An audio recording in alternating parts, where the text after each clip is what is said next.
Grup company adalah sekumpulan dari beberapa perusahaan atau anak perusahaan yang secara tidak langsung diatur oleh satu perusahaan. Perusahaan yang mengatur ini disebut dengan holding company. Sebuah perusahaan dapat dikatakan sebagai grup apabila memiliki dua perusahaan atau lebih yang saling terikat satu sama lain, terutama dalam hal produksi hasil usahanya melalui kepemilikan atau saham. Suatu perusahaan dapat dikatakan sebagai holding company apabila saham yang dimiliki pada anak perusahaan merupakan saham mayoritas atau pengendali, karena dengan saham yang dimiliki tersebut, holding company dapat menerapkan kebijakan strategis melalui rapat umum pemegang saham atau RUPS.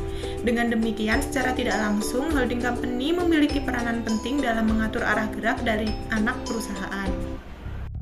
Definisi merger, akuisisi, dan konsolidasi. Merger merupakan penggabungan dua perusahaan atau lebih dengan cara tetap mempertahankan salah satu perusahaan dan melikuidasi perusahaan-perusahaan lainnya, seperti PT AA tetap eksis dan mengambil alih PT B, sedangkan PT B meleburkan diri ke dalam PT AA. Untuk akuisisi merupakan pengambilan kepemilikan, seperti PT Q mengambil alih PT R, namun kepemilikan PT R tetap eksis.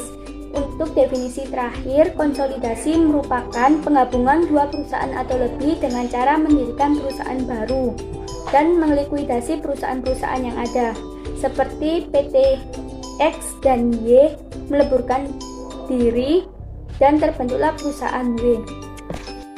Lalu bagaimana tanggung jawab hukum grup company?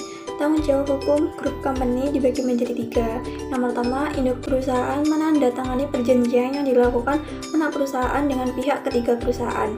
Maksudnya, tanggung jawab di sini yaitu terkait tanggung jawab kontraktual perseroan atas perjanjian atau transaksi yang diperbuatnya untuk dan atas nama perseroan. Yang kedua, ada induk perusahaan bertindak sebagai corporate guarantor atas perjanjian anak perusahaan dengan kreditur.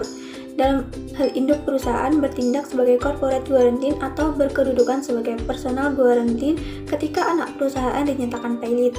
Dan yang ketiga yaitu induk perusahaan melakukan perbuatan melawan hukum yang mengakibatkan kerugian bagi pihak ketiga dari anak perusahaan. Maksudnya di sini tanggung jawab perbuatan melawan hukum atau PMH yang berdasarkan pada pasal 1365 KUHP Perdata.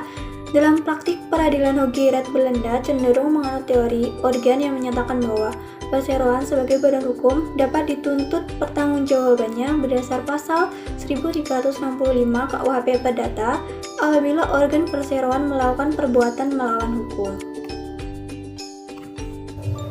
Ada nggak sih hubungan hukum grup company dengan anak perusahaan? Menurut kalian ada nggak? Oke, mari kita bahas. Undang-Undang Nomor 40 Tahun 2007 tentang perseroan terbatas memperbolehkan suatu perseroan lain untuk memiliki atau memperoleh saham pada perseroan lain.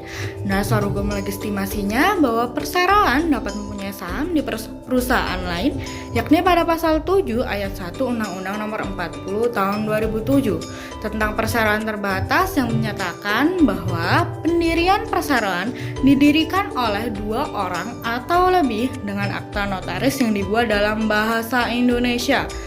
Nah, melihat ketentuan pasal 7 ayat 1 beserta penjelasannya bahwa secara implisit perseroan memiliki hubungan dengan perseroan lain, baik hubungan vertikal maupun horizontal. Kepemilikan suatu perseroan atas sebagian saham pada perseroan berimplikasi pada keterkaitan dalam hal kontribusi perusahaan grup melalui kepemilikan saham pada anak perusahaan di mana sebagian saham tersebut dimiliki oleh induk perusahaan. Dengan adanya kepemilikan saham pada anak perusahaan, maka induk perusahaan punya kewenangan untuk menggunakan hak suara dalam RUPS, mengangkat anggota direksi dan atau dewan komisaris, atau mengalihkan hak pengendalian kepada pihak lain. Selanjutnya ada contoh perusahaan yang melakukan merger.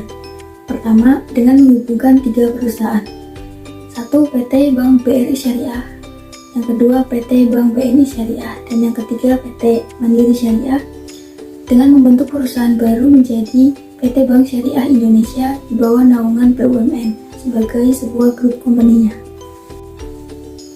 Yang kedua, dengan menggabungkan 8 perusahaan, diantaranya yaitu Siloam Healthcare, Adia Duta Hotel, Lipo Land Development, Lipo Karawaci, Kartika Abadi Sejahtera, Sumber Waluyo, Anang Gadipa Berkat Mulia, dan Metropolitan Tata Nugraha. 8 perusahaan tersebut digabungkan dalam satu perusahaan yang ditetapkan sebagai perusahaan induk, yaitu Lipo Karawaci. Yang ketiga dengan menggabungkan 3 perusahaan, yaitu PT Multi Astra, PT Toyota Mobilindo, dan PT Toyota Engine Indonesia, dengan berganti nama menjadi sebuah perusahaan importir kendaraan Toyota bernama PT Toyota Astra Motor.